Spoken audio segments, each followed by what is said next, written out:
And look at him go. He could go all the way. Touchdown, touchdown, touchdown. The Bills make me wanna shout. Kick your heels up and shout. Throw your hands up and shout. Throw your head back and shout. Come on now, the Bills are making it happen now. Stand up now, come on and shout. Yeah, yeah, yeah, yeah. Say you will. Shout it right now, baby. Say you will. Come on, come on. Say you will. Come on and shout.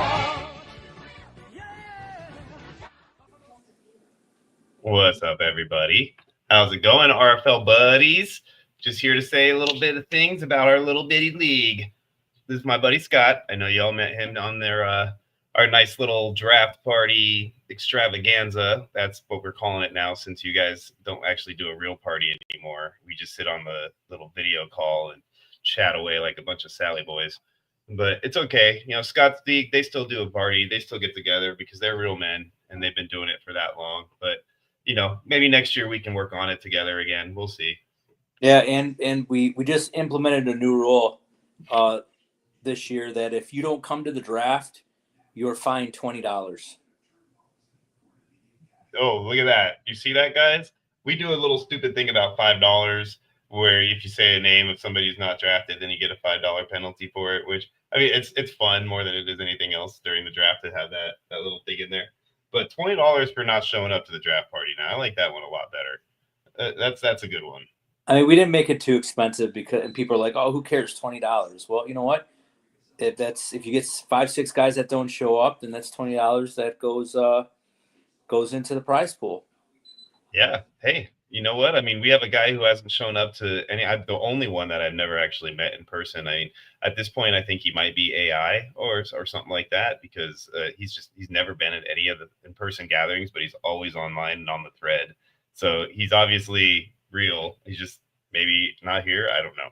I think he's in Northern Cali somewhere. So it's not like he's super far away even.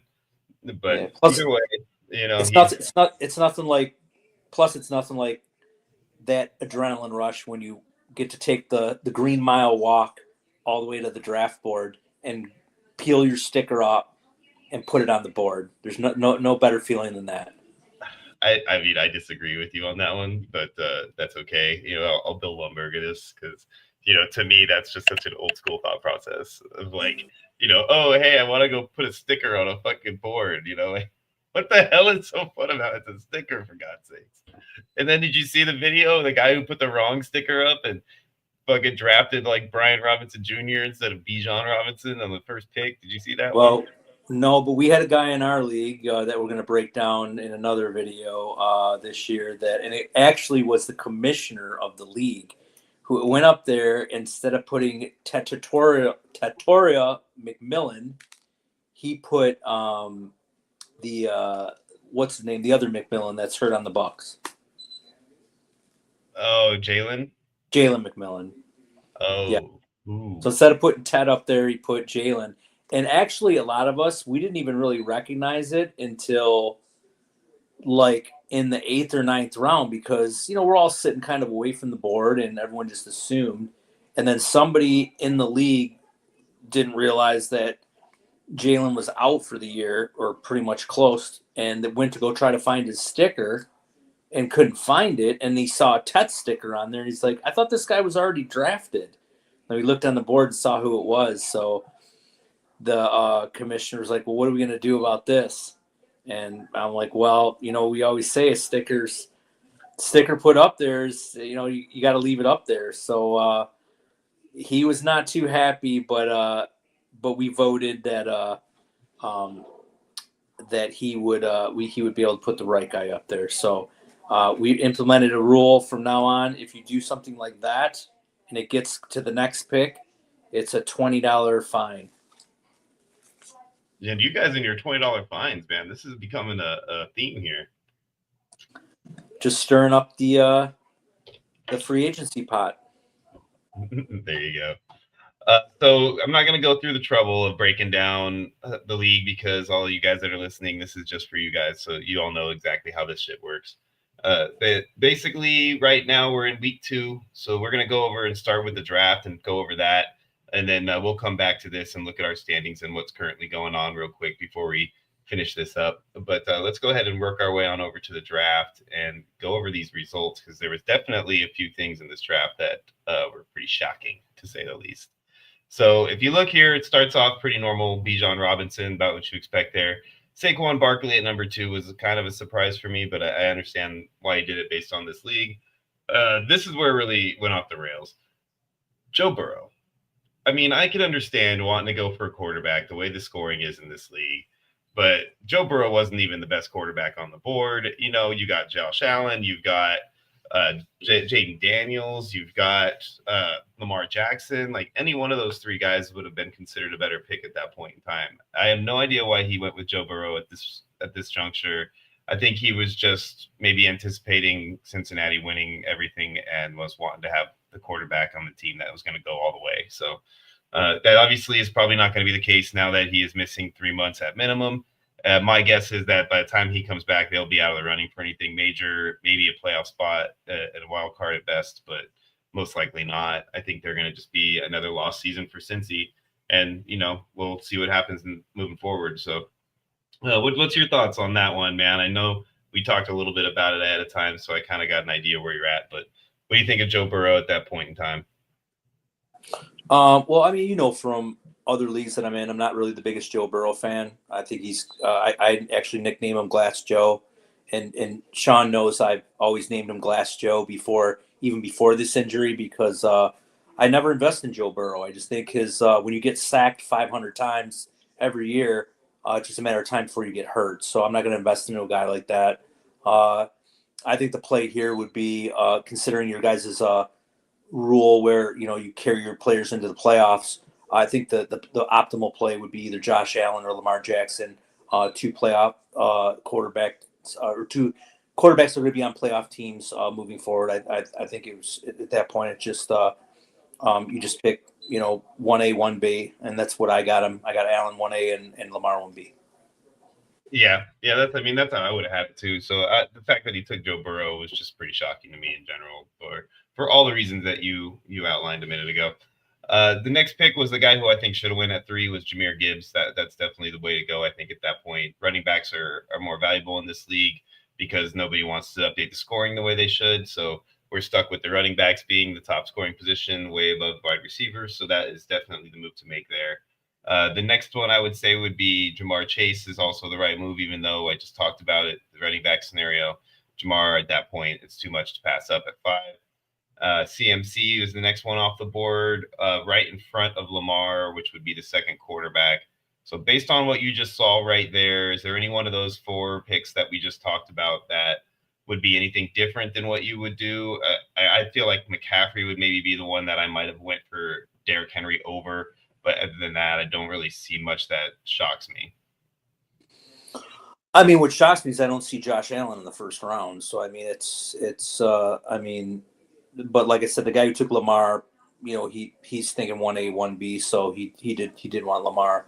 Everything else looks in the first round looks pretty elementary at the most part. I mean, I know I hope was giving you some insight on this team. You know, when we were drafting this team, I know he's off to a slow start, but I still like Justin Jefferson at going that late. And then I like I think that's Maui James. Is he the Redskins? Maui James. Yes. Mm-hmm. I'm big on Josh Jacobs this year. I think he's going to have a monster year. We've already seen that defense is going to be probably the number 1 defense in the league. He's going to be on a playoff team, and they're going to pound the rock with him. I know he doesn't have the yardage numbers right now, but he's got 2 touchdowns in 2 games. But when it gets cold at Lambeau in November and December, and they start running the rock, he's going to start producing some monster 150, 160-yard rushing games. So really like the aggressive approach by Maui James with Josh Jacobs. Yeah, it's a good move at that point. He's definitely the best back left at that point on the board. You know, it would have been a difficult decision for me when it came back to me if he was still sitting there. So it was a player I was targeting that I was hoping for, but I didn't anticipate would make it. So that was a move for him. That was the right play. I also like taking Puka right after that. I think that was another good move for him. Both those players I thought were dropping farther than they should have. I think Puka deserved to be in the higher tier conversation, and he was always overlooked. So I think he's starting off the season proving that I was right. Then we'll see if it continues. Moving into round 2 was Puka, and then Nico and Chase Brown were the next 2 picks, followed by Kyron Williams, Jonathan Taylor, James Cook, in the top half of the second round. Anything there that surprises you? Obviously, hindsight, I would definitely have not gone with Brown at that point, knowing what's going on now with that team. But otherwise, I think at the time it wasn't a horrible play at all. So it was a little controversial. Do you have anything that you think about that? Because I know when we talked, that really wasn't 100% where you would have went. I kind of thought you were going to go James Cook, to be honest with you, not to be a homer or anything. But, I like those 4 backs right in that group. I think Chase Brown, Kyron Williams, Jonathan Taylor, and James Cook. I think that's where they should be going. You can interchange them. I just thought that possibly you would go with either James Cook or possibly Jonathan Taylor. So, but like I said, it's unfortunate that Burrow's down, so it's going to ding up Chase Brown. I think if Burrow would have stayed healthy the rest of the year, I think Chase Brown would have definitely had a really good year, especially in the passing game. So jury's still out. I was not really high on Brian Thomas Jr. this year. I have basically, I think I got like 1 share of him. I just thought it'd be a little bit of a regression, a new coaching change, bringing in Travis Hunter. And you know what? I'm not sold on Trevor Lawrence. I think he's a bust. For where he was drafted, number 1 overall, he's not coming together. He makes bad decisions still.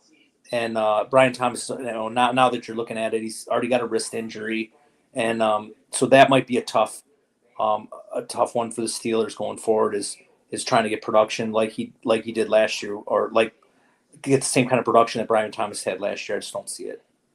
Yeah, I'm with you, and it's proven right so far this year. The first 2 weeks of the season haven't been very good for him, and Trevor has been, off and on, just like we've seen from him in the past. There's really hasn't seemed to be any kind of benefit to having Liam Cohen as his head coach, at least as of yet. Anyway, it looks like we're still seeing a lot of the same mistakes out of him. So it's I would have taken Amon-Ra or Neighbors over Brian Thomas in a heartbeat. Especially Amon-Ra. Having Amon-Ra drop to Trevor like that is kind of highway robbery. Yeah, you're going to find that being a theme in this draft, which drove me fucking insane the entire time that we were doing this, was everybody kept falling into Trevor's lap that was there, and it was really frustrating because they were the guys I was hoping would fall back to me, and they never did because Trevor would always scoop them up. So his team ended up being a pretty solid squad, in my opinion, and it's one of the teams that I'm concerned about as long as I can climb out of the hole that I've started. But either way, it's not about me. It's about this draft, so let's move on. I do think that the Malik Neighbors pick for him is going to turn out to be great if they continue to do this just rainbow ball love for him like 4 or 5 times a game like that. The way this draft scoring is, that could end up being like the top receiver in the league because they, long touchdowns are what it's all about. So all 3 of those last picks, even though Hampton hasn't started out great, I thought were really good picks at the time. I still have faith that Hampton will turn it around and be good in this offense. So, I agree with you. I think the Dolphins probably got the, really solid pick there with Jonathan Taylor at that point. I hesitate to say it's the best pick of the round in this draft, but it's pretty close. That and maybe the Amon-Ra pick being that late, like you said, are kind of the 2 that stand out. James Cook's a nice pick too. James Cook's off to a hot start. He is. I just think that the reason I passed on him at the time and everything is because I know that Josh Allen has so many plays that he's basically the running back for in the red zone. And that just, to me, I felt like there was going to be a lot of touchdown regression out of James Cook. So far, it hasn't happened, but, we'll see how the season progresses if he's going to be able to stay on that hot train when it comes to touchdowns. Unfortunately for the Kittle and Thomas, both of them not starting out great. I don't think it was based on the pick at the time. I don't hate the picks. I just think the situation being what it is, they ended up getting hurt. And, Brian Thomas is just dealing with Trevor Lawrence. Let's move on to round 3. We got starting out in round 3. AJ Brown was the first one off the board. So Hampton Brown were back to back for Bolts. And then another guy that fell right into Trevor's lap, Devon Achane, fell all the way to the second pick of the third round, which so far looks like a steal. Even though that team sucks nuts, the running back is pretty much the only highlight they've got. So I wouldn't be surprised if they don't just lean on him for the rest of the season. As long as he stays healthy, he could be a massive, massive steal for him. Travion Henderson hasn't done anything great yet. Josh Allen finally goes in the third round at the fourth pick, which had he fallen back to me at that point, then yes, I definitely was snagging him. I was really hoping it would happen, but I know Ryan, and I didn't anticipate him making it past Ryan, but I had a little bit of time to dream about it until Ryan just crushed him.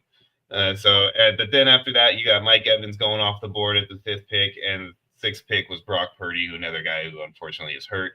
The reason that the 49ers went with Purdy, Scott, before we go crazy on this, is he has a system that he likes to incorporate when he drafts, and he does it not every year, but some years, and you never know when it's coming, but this year was one of those years where he will pick a team or two because of the playoff scenario, the way it is, and he will attack that team no matter what round it is. He will go for that team every time.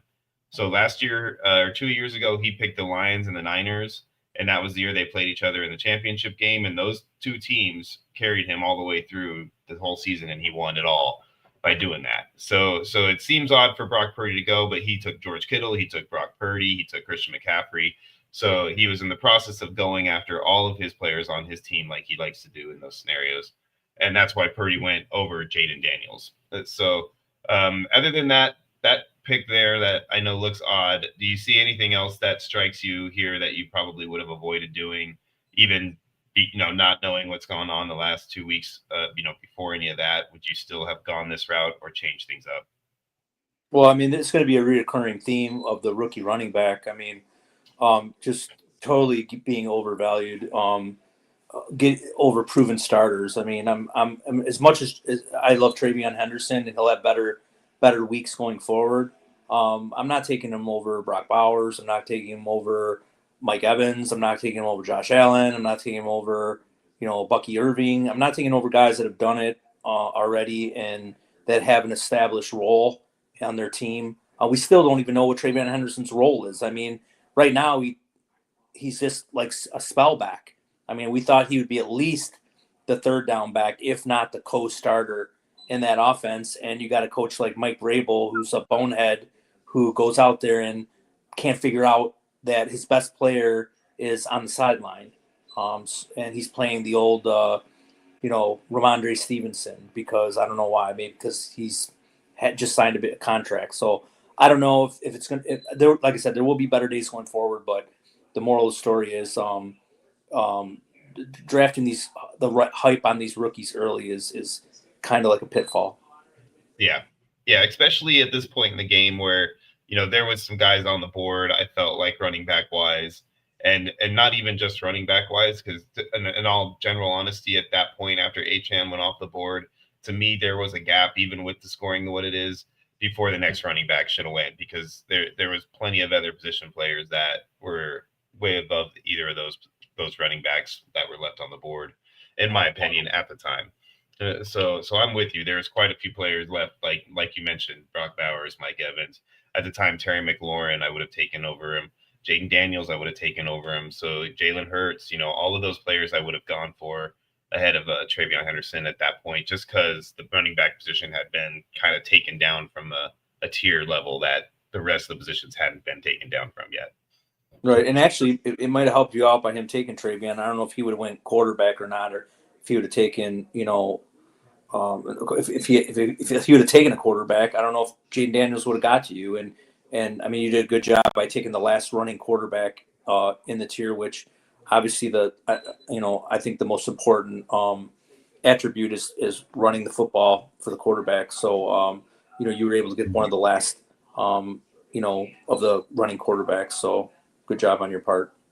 Yeah, thank you. That was definitely a spot that I was kind of surprised he was there. And we talked about that because, like you said earlier, we were together when we were doing this. And you guys know that too. We were all on that Zoom together. And, that was the thing that, you still were kind of like learning the scoring system a little bit and figuring things out. And then once we talked a little bit and you understood where we were at, that you knew Jaden Daniels was the right play. Even though we didn't want to go that route at the time, I was I was definitely not wanting to take a quarterback yet there. I wanted to wait and take another running back again before I did that. But I didn't have that opportunity because, like I said, Jaden was just staring me in the face, and I felt too obligated to go that route. And then I also did that knowing I had a turnaround and 5 more picks to take another back. So I wasn't completely upset about that opportunity there. So the next, we'll save real quick before we move on to the next round.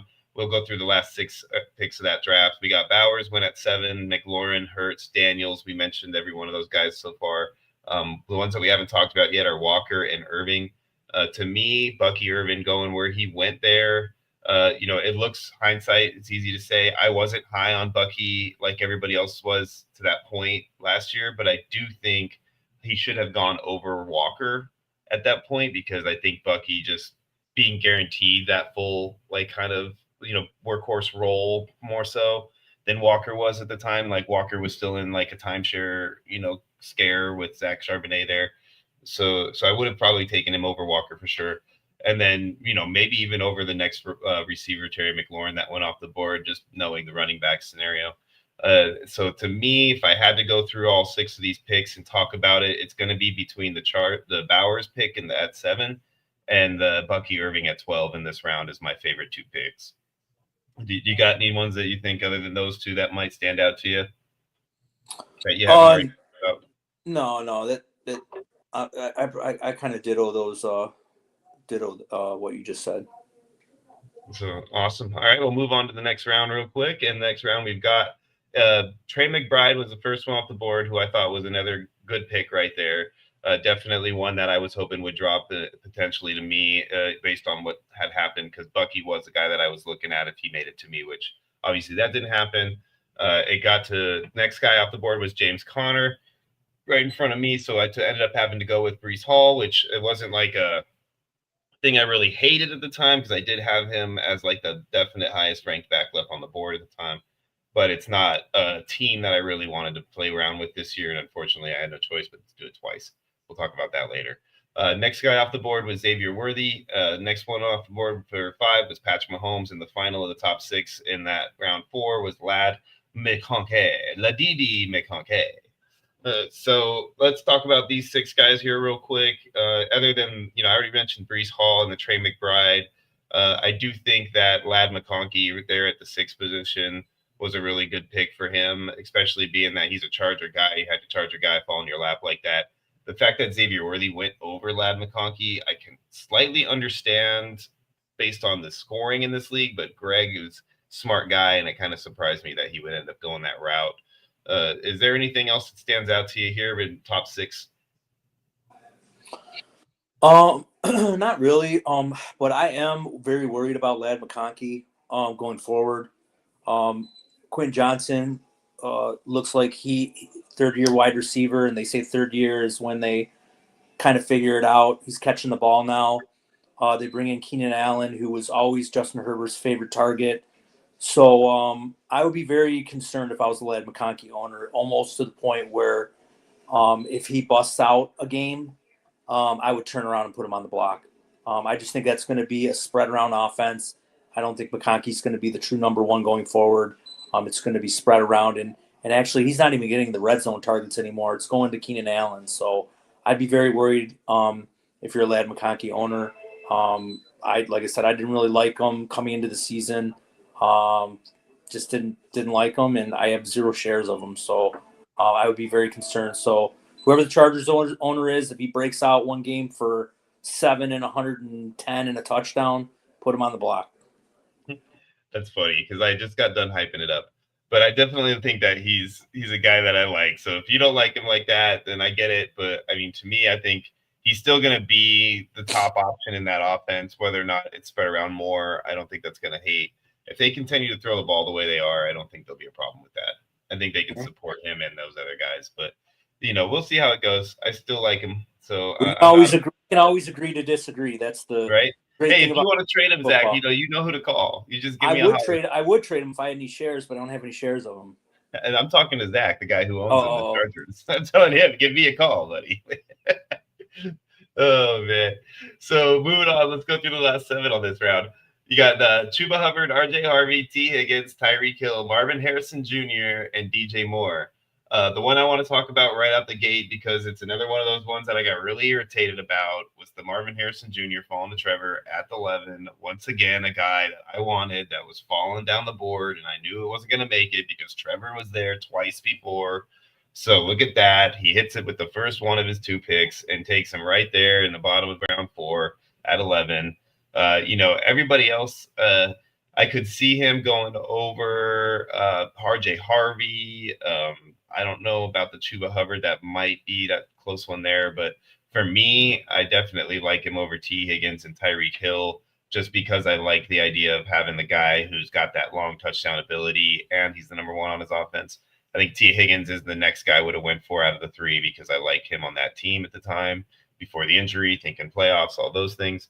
But yeah, the Marvin Harrison out of this bottom 6, that's the one that stands out to me the most. Where are you at? Yeah, I think Marvin Harrison's definitely the best pick. He'll have better days going forward. Another reoccurrence. Like I said, we're going to continue to bang the drum on these rookie running backs.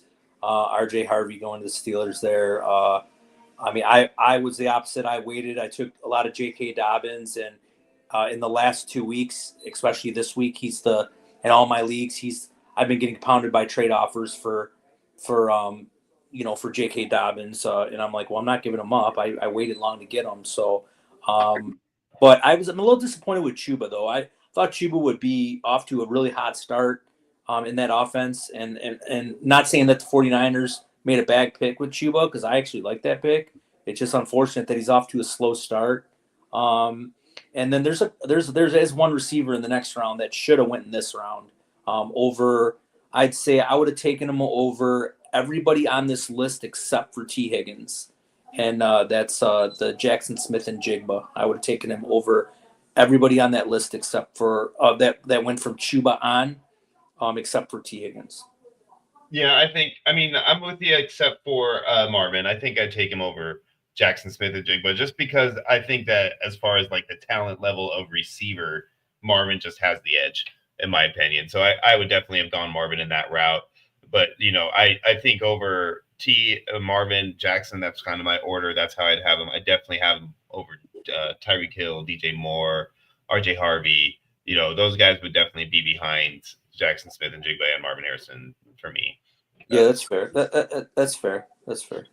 But yeah, that's definitely, the bottom 6 right there. I don't think there's much else to really talk about there. The DJ Moore pick is kind of, the final pick of the round. I don't hate it because, like you just said, Jackson Smith and Jigba would have been your next guy off the board, and he took a DJ Moore, Jackson Smith, Jigba back to back. So it really wasn't like he took one before the other kind of right, thing. Right. Didn't matter. Yeah. In whatever random order he decided to pick them in. So, to me, JSN is his pick at 12, really, too. Same difference. Yeah. So I don't really mind the DJ Moore pick there, knowing he's getting JSN also. And rolling into that, he's got JSN in his first pick that we talked about. Then you got George Pickens, Jameson Williams, Tony Pollard, Isaiah Pacheco, and Ricky Pearsall as the next 6 off the board there. Anybody else stands out to you beyond the JSN pick? For me, it's definitely the Jameson Williams pick. I think with this league and the long touchdown points, the way that works, I like that. I actually thought that's who Trevor was going to take before he took George Pickens. And when he took George Pickens, I just laughed because I thought it was a homer move. But he ended up letting Jameson Williams fall right into the lap of Shaq. So he went ahead and snagged him and thanked Trevor for the gift. And other than that, the Isaiah Pacheco move by Don, that one surprised me because I thought there was other players on the board that he would have gone for over him. And I'm actually, the way the season's playing out, thankful that he did that because that saved me from making that move and doing that to myself. So Don, it was a surprise, and I really do thank you for it. Anything else that you want to talk about here on the top 6? No, like I said, like the JSN pick, and yeah, I like the Jameson Williams pick. Obviously, George Pickens. I think those are all good picks. Like I said, I'm still trying to figure out the scoring system. It's kind of odd for me to see like Tony Pollard and Pacheco and Ricky Pearsall going over guys like Zay and Devontae and Garrett Wilson and true number 1 receivers. So it's a little odd to see that, but I understand because of the scoring system. And it is unfortunate Pacheco's having off to a bad start because I did invest quite a bit of Isaiah Pacheco. I thought he would come back and have a pretty strong year this year, but he's not very off to a very good start. And he's I moved him to my bench this week going into week 3, and playing other people over. I'm playing Bill Merritt over him, because he just he's not producing. Yeah, no, I don't blame you. I mean, it's definitely surprising that he's having as bad of a season as he did. I thought he was going to come out and being 2 years removed from his injury, be kind of more like he was beforehand, and be not so much the same workhorse, but more so of a workhorse than he is. And now again, he's almost losing percentages to Kareem Hunt. Kareem Hunt might end up being the more used back in the long run, the way the season's playing. So, but the one thing I do want to say about Pacheco though, and Kansas City did play 2 very tough defenses in week 1 and 2. They played the Chargers and they played the Eagles. So I mean, I'll give him a few more chances, but I'm going to stick him on the bench till I see him do something, and before I they're playing the Giants this week, so you're going to sit him against the Giants defense. You know what? The Giants are not. I don't think the Giants are that. I know they gave up a crap load of points last week, but their interior defense is supposed to be their strong point. So I want to sit him on the bench for at least 1 or 2 more weeks. Like I said, I have guys that I can play over him that I know are going to get the full workload. Yeah, no, I'm with you on that one, and I definitely do think that he's got some better days coming, because those were 2 of the worst teams for them to play against in the beginning of the season, especially when it comes to run defense. So, we'll see if it turns around for him, but I don't have like a ton of hope. I just think that there's a chance. It's kind of slim though. The Ricky Pearsall move too, so was also the Niners doing the Niners things. So that's why that one was stuck in there. DK Metcalf, Zay Flowers, Devontae Adams, Garrett Wilson, Cortland Sutton, and Jalen Waddle were the next guys off the board. Interestingly enough, it's literally a run of like 6 receivers, which was pretty surprising. 7 if you count Ricky in there too. But that's a pretty decent run there, and it bled all the way into the next round with 1 more pick. So we had an actual run of 8 receivers straight.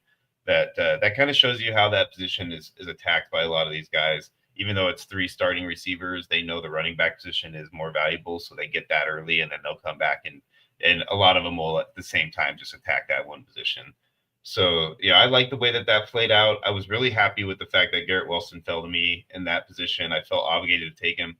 The only thing that bothered me is I had Breece Hall, and, on this league, it's not as bad to have players on the same team, but if that offense doesn't produce like the Jets did last week, then you're really bad shape. So you need at least an offense that's going to be somewhat productive on a consistent basis. And I was scared enough by the Jets in general.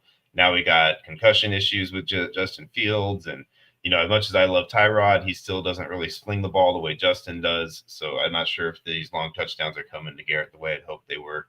So, hindsight, maybe Devontae Smith was the better pick, but just the talent alone, it was too much for me to pass on Garrett at the time.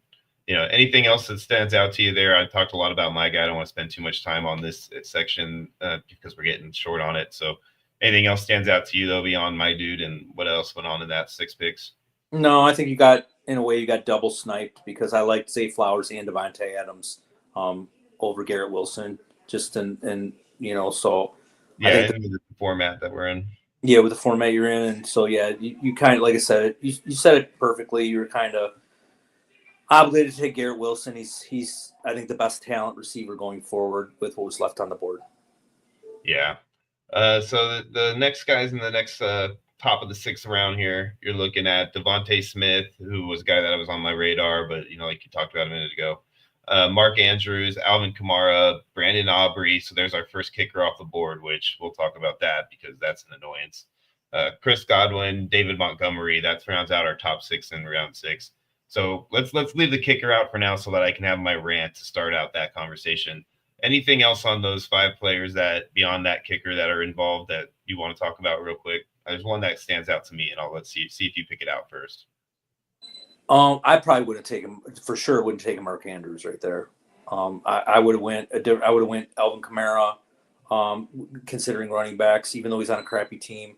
I would have taken David Montgomery. I mean, I just think it's too early for a tight end. If you're not getting McBride or Bowers or Kittle, I think at this point you should just wait and pick somebody up later. I just think Mark Andrews with likely being there and everything, and the end of the year last year that he had that wasn't very good. Really, the only play you have with him is that he's a guy on a playoff that's going to be on a playoff team, but I just think it's a little too early. I would rather take a positional player. Yeah, no, I was with you on that, and I was shocked that Alvin Kamara wasn't his pick because that's kind of what I anticipated right there. And then the fact that he was there for me to take, I felt like was another guy that I just both my picks right now were like I felt obligated. I couldn't do anything else. So not that I was upset about it because they are good players. They were just picks that I wasn't anticipating as far as positional attack. Let me talk a little bit about this stupid kicker situation. All right, guys. So I know this is all just for us, but I'm going to rant here for a second on how ridiculous it is that kickers score as much as they fucking score. There is never, in any scenario, a kicker by themselves should outscore an entire fantasy team. That should never happen. I'm sorry. I don't care who you are, what league you're in, how your scoring is set up. There should never be a kicker scoring more than an entire lineup. Period. End of story. You need to fix this scoring issue with these kickers, please, Don. Let's talk about this next season. I can't imagine why it's so important that a guy like Brandon Aubrey can score 800 fucking points in 1 week. There's no need for that. We can put him at 400 points, and it'll still be just as fun for you guys in your kicker love. We don't need to have him scoring 800 damn points. This is ridiculous. So, anyways, I'm not going to spend too much time on this because we're running short on it. Lucky for you because I really want to go on and on and on about this, but I'm not going to do it. I'm going to move on. Scott, I don't think you have to add to that unless you want to. Would you like to say anything, or are you okay with this? You know, I don't play in leagues with kickers. Sorry. See, you guys, you see how he feels about that. And this man is in the guy in a league that they still have a defense or a kicker in that league that you're in.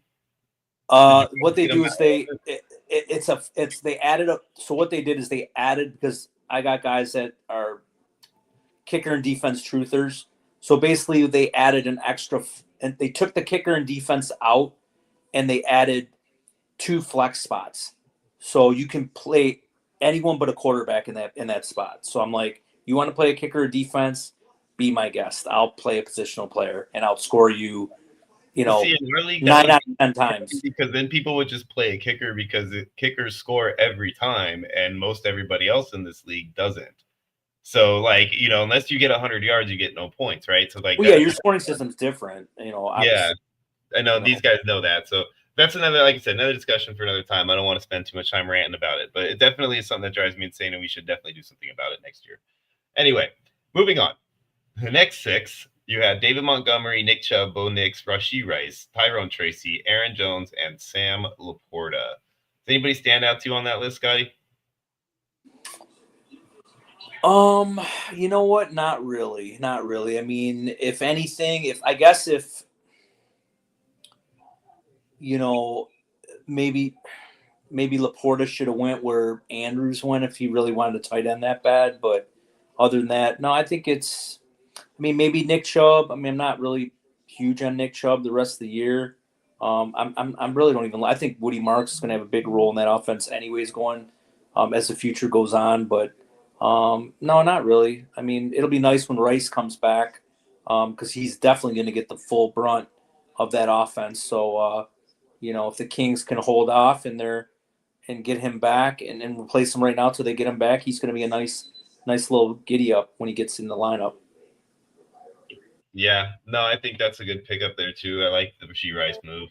The Nick Chubb move I thought was, at the time I got it. I just didn't understand, like, you just went through all your things, and like I know that you weren't thinking Houston's going to hit the game, right? They're not going to be the big team that's going to win it in the AFC side. So I just didn't understand why he went that route after attacking his Niners the way he did earlier.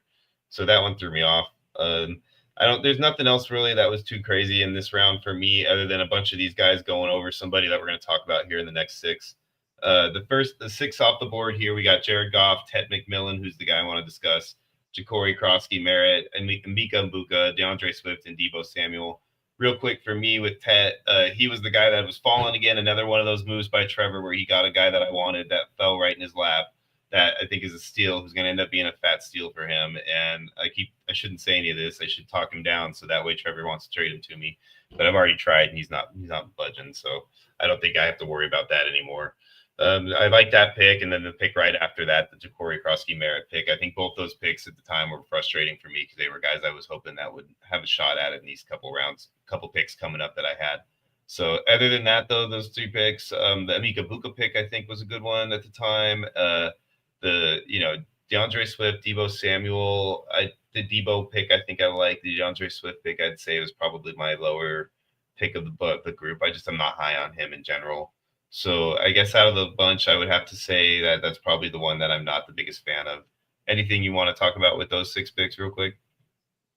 Oh, no. I mean, Tat was a great pick. 140, 150 targets this year he'll get. And then obviously Mbuka's off to a fast start. So we'll see what happens when Chris Godwin comes back, how if Double E ends up the number 2 and Godwin goes to the 3. I guess it depends who plays where. If Godwin's in the slot, if Double E plays the outside, or he's in the slot, we'll see. But yeah, a lot of good picks in that round right there. I don't really mind the DeAndre Swift pick. I mean, he's running back on a pretty high powered offense, so I don't really mind the pick. Yeah, it's not terrible. A lot of people are higher on him than I was, so it's just my opinion on him. I'm just never been a fan of his in general, but it doesn't mean that he hasn't proved me wrong in the past. The next 6 picks off the board was Matthew Golden, Baker Mayfield, Travis Kelce, Calvin Ridley, Stephon Diggs, and Broncos D.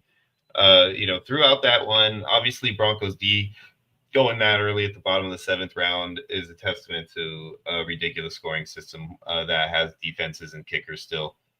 Never going to change it, I don't think, but it is what it is. It's written in crayon, probably because they started making this league when they were 5.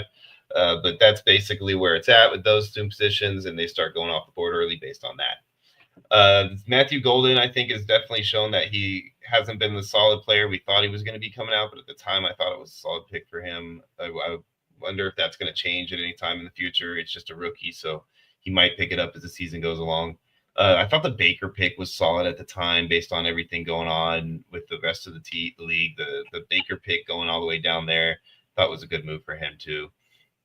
Nobody else that really stands out to me too much in that grouping. Anything that you think there that you want to talk about real quick? No, it's that's good. You said enough.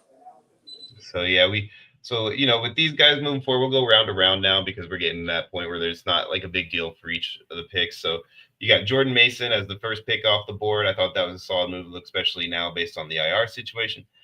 Caleb Johnson was the next one, which looks horrible now based on everything, but at the time wasn't. Hawkinson, I thought was a great pick. Turned out to be crap. We'll see if that changes. Eagles were off the board next. Next defense off the board, which I thought was a good pick for a defensive team. They're one of the solid Ds.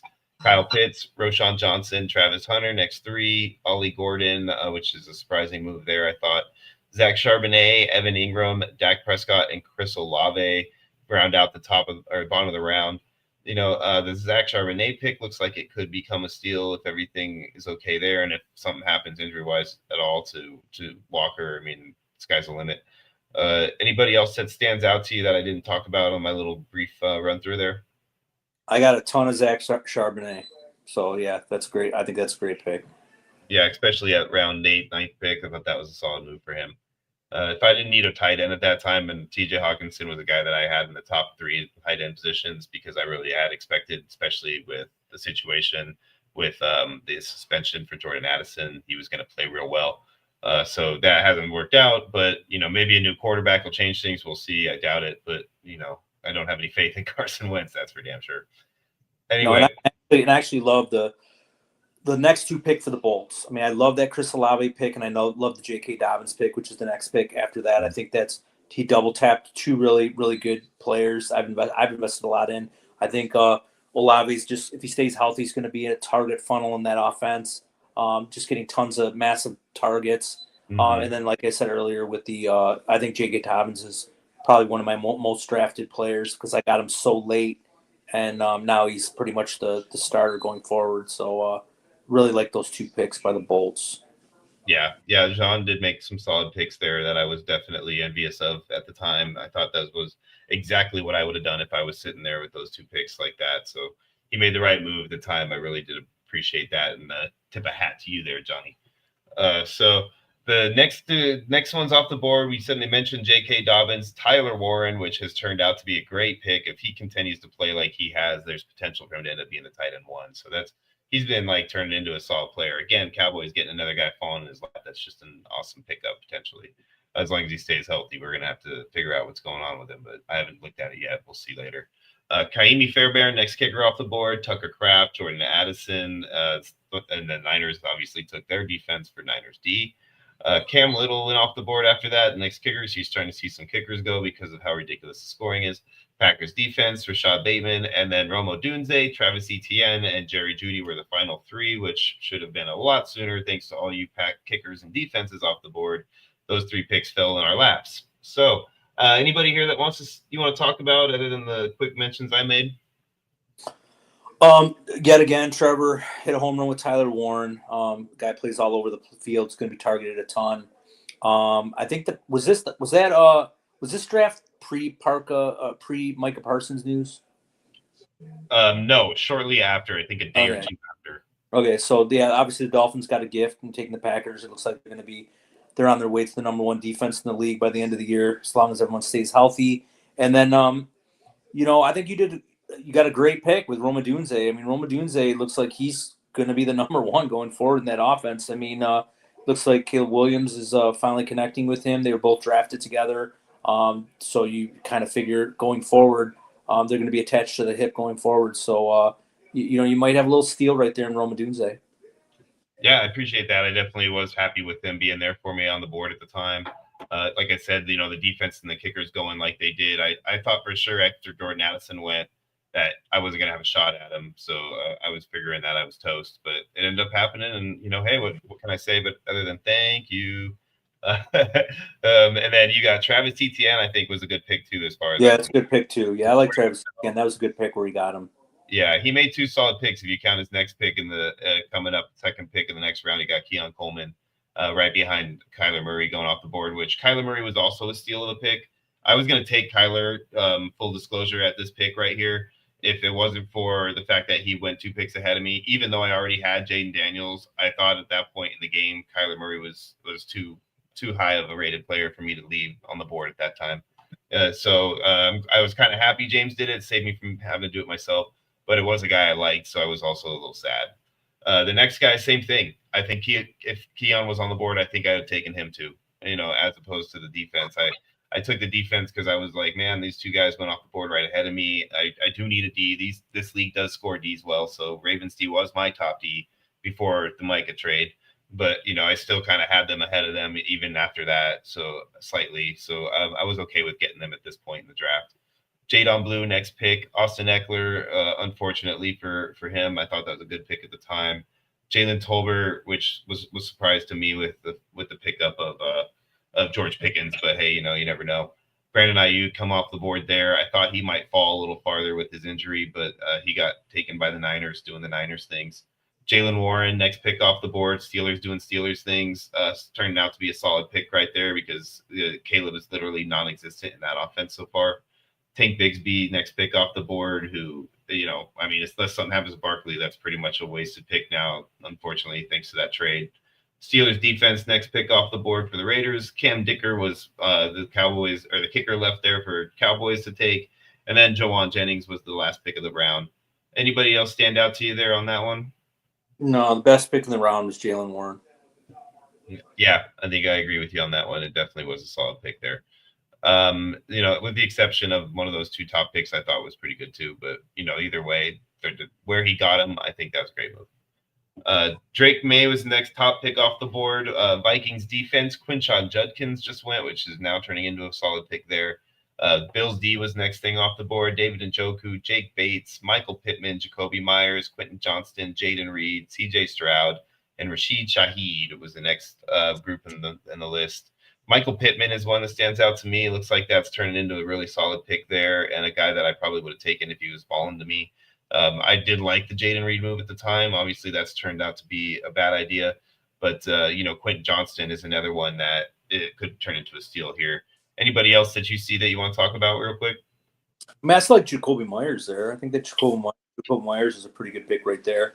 Obviously, there's Jack Bash is non-existent, and if you watch the game on Monday night, I think Bowers was more of a decoy going out there for the most part. So Myers was targeted heavily. It just Geno Smith played a horrible game. So if he Do played you a little think that Bowers' injury might have had anything to do with that? Do you think he's like kind of nursing a knee, so like they're having definitely, him out there as a decoy, but he's going to yeah. be offensive juggernaut at all, or do you think No, I he's think just he'll be fine. I just think they were maybe nursing the knee a little bit, and he was wearing a huge brace, so obviously it could be bothering his mobility a little bit. Maybe I don't know if he's ever worn because there's a lot a of brace like that. where that happens, these knee injuries that they nurse through they play through. I'm sorry, instead of rest, they end up affecting their whole season. Yeah, So, I don't know if these guys ever wore a brace like that, which I've wore before, and they're not very comfortable, especially if you're like trying to run. So it's different if you're a lineman and you're sitting in your stance, but you're trying to run, make cuts, run routes. So he could have just been getting used to it. So he might have been a semi decoy, but I like those 3 picks: Pittman, Myers, Quint. Quentin Johnson now looks like he's going to be a massive steal of where the Vikings took him. Yeah, it definitely is looking solid now. Hindsight, right? Yeah, it's always hindsight, but you know what? That's why you take shots at guys like that in the double-digit rounds. Absolutely.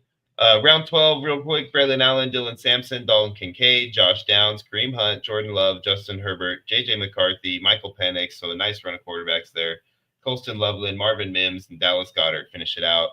Like we talked about with the quarterbacks, I feel like Jordan Love is going to turn into a fat steal being at that point in this draft. He's just looking better and better every week. Justin Herbert in the same boat. JJ unfortunately had the injury, and I don't know what was going on with him, but I was a little worried about him even pre-injury. Michael Penix Jr. is looking okay, but not great. So I don't see any reason not to take any of those guys there at the time. I don't think they were bad moves at all. Other guys that kind of stand out to me, I was really excited to have Kincaid be there for me at that point. It's not turning out to be the case so far, but I still holding out faith that he will turn this around. Next guys off the board, I don't really see anybody that stands out to me. Maybe Marvin Mims. Is there anybody else you like out of that group? No, just I think Justin Herbert's going to be the steal of I think of the whole quarterback room going forward. I was very high on in pre-draft. In super flex leagues, I was getting him as my second quarterback when I went quarterback early. So I have a lot of teams with Lamar and Herbert, Allen and Herbert, Jaden and Herbert. So I mean, it's really nice having him as like my second quarterback. But yeah, I had a feeling he was going to have a really good year this year. He's healthy, runs the ball now, and you can't always listen to coaches when they say, "Oh, Greg Roman offense, we're going to run the ball, 30 times a game and stuff like that." And I didn't believe the hype. I know Jim Harbaugh from Michigan. He likes to throw the ball. It's not all about running. So he wants a good mobile quarterback to run his offense, and Justin Herbert is spades.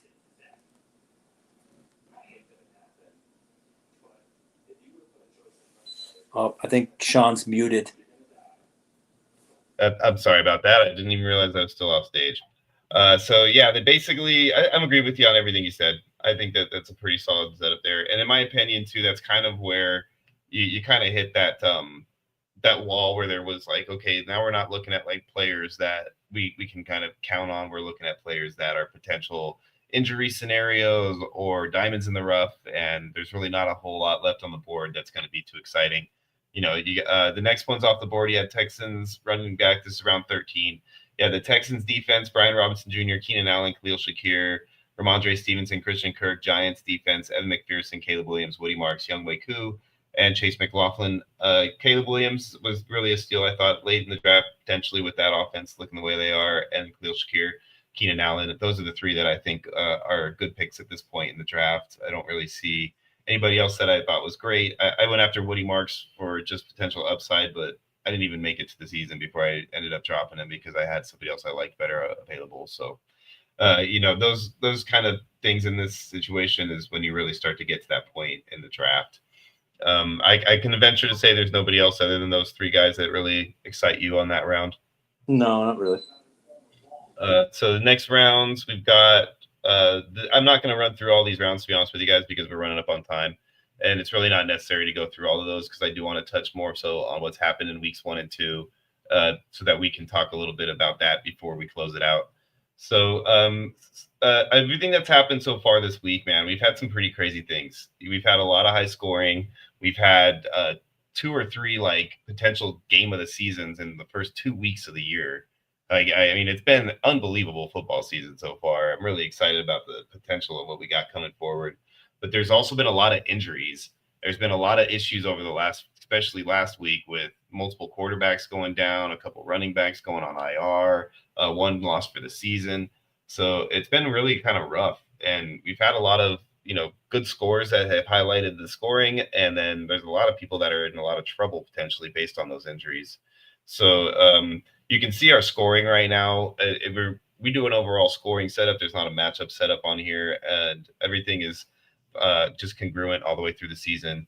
Our top guy right now is the Dolphins, sitting there with 3,165 points. He's followed up by the next guy in the Chargers at 2,871. And as you're going through that and you look at this list, you can kind of tell who had the better draft based on what happened injury-wise and what you saw on the different things as we rolled through that board. And to me, I'll have to say, because I know, Scott, you really don't have any insight as 100% on the teams on each of these guys. For me, the teams that I think are the solid teams so far this year, obviously, our top 3 guys are pretty good teams just because of the way that they've been built. I do think Trevor has a really solid team. Also, the Cowboys, based on his depth and everything, he might not have hit it off great start out the season, but I think he'll come on strong as the season goes along. So, there's definitely some good players out there. Dolphins, the reason that he's doing so well is his lineup, if we go and look at it, is Derrick Henry and Zay Flowers from week 1 scored him so many points that, I mean, the man just he had over 2,000 points in week 1. So that was a pretty epic run for him. And he's got a really solid lineup: Baker Mayfield, Derrick Henry, Jonathan Taylor, Zay Flowers, DeAndre Hopkins, Terry McLaurin, Zach Ertz, Evan McPherson, Packers D.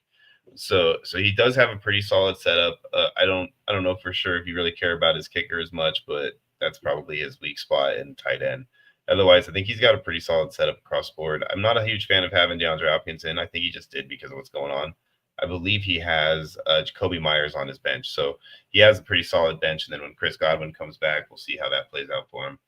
So I definitely like his team. I want to highlight that real quick and, point out that for Damon, he's also a great dude. So it's cool to see him have a good team and have a potential to be solid, because last year he didn't have a chance to spend a lot of time on it. And I could tell his team suffered because of it. So it's nice to have him here, and good job, dude.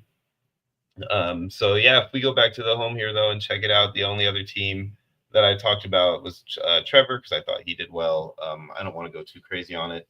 Is there anything from the draft or anything you want to mention, Scott, before we close out on here? Because I want to move on to, the end of this episode and not hold anybody up for too much longer.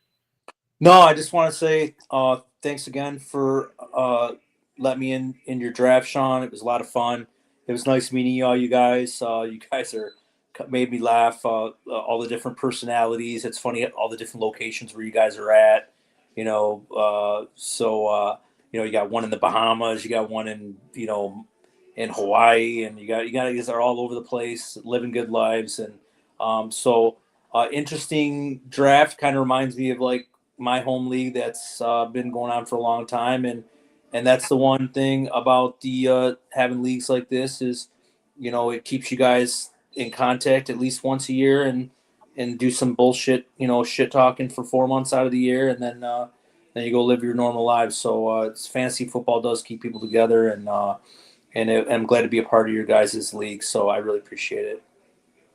Yeah, thanks, man. It was fun, and if we get the opportunity here, we'll do this again at some point in the future and talk a little bit about the league and how it's been going so far and whatnot. See how this progresses, and you can kind of learn the scoring a little better. And, you'll see how it is a fun league. It's a good one to be a part of. There's a lot of good people in it, and it is really a lot of fun. So Thanks a lot, guys. We're gonna end it right there, and we'll come back here, like I said, sometime in the future, hopefully before the season's out, to talk more about this. Maybe I can get one of you guys to come on with me, and we can have a little fun. So thanks a lot, gentlemen. We will see you guys later.